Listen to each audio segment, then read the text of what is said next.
ជំរាបសួរអ្នកគ្រូថ្ងៃនេះខ្ញុំអាចក្រពើចថ្ងៃឈប់សម្រាប់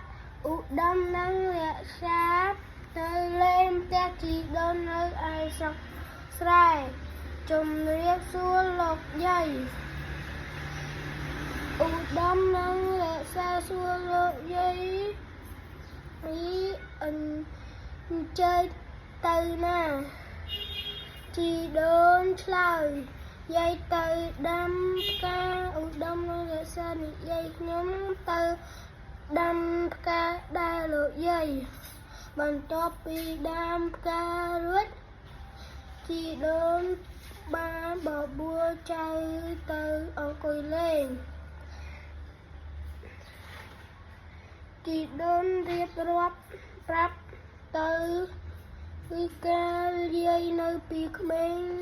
យាយមានបងប្អូន3នាក់យាយតូចអូចជាងគេហើយក៏មានក្រែតូចជាងគេដែរជីដូននិយាយពុកម៉ែរបស់យាយតែងតែឲ្យរង្វាន់ដល់កូនណាដែលខំរៀនជីដូនរៀបរាប់បងប្រុសយាយបានទទួលរង្វាន់ធំជាងគេជីដូនបន្តបងស្រីយាយបានទទួលរង្វាន់តូចជាងបងប្រុស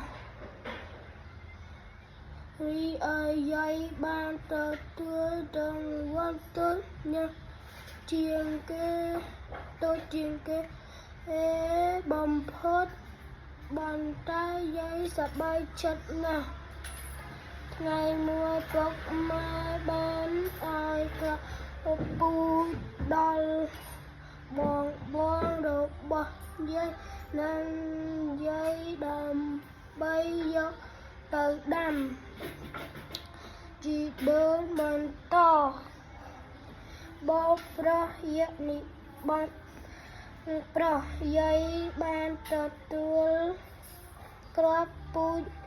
ធំជាងគេបំផុតគឺគ្រាប់ស្វាយបងស្រីយាយបានទទួលគ្រាប់ពូជជាងគ្រាប់ស្វាយគឺគ្រាប់ខ្នុររីឯយាយបានទទួលគ្រាប់ពូជតូចជាងគេបំផុតគឺគ្រាប់អំពិលដើមឈើដែលបងរបស់យាយនិងយាយបានដាំដុះលូតលាស់ល្អដូចគ្នាច្រើនឆ្នាំក្រោយមកដើមឈើ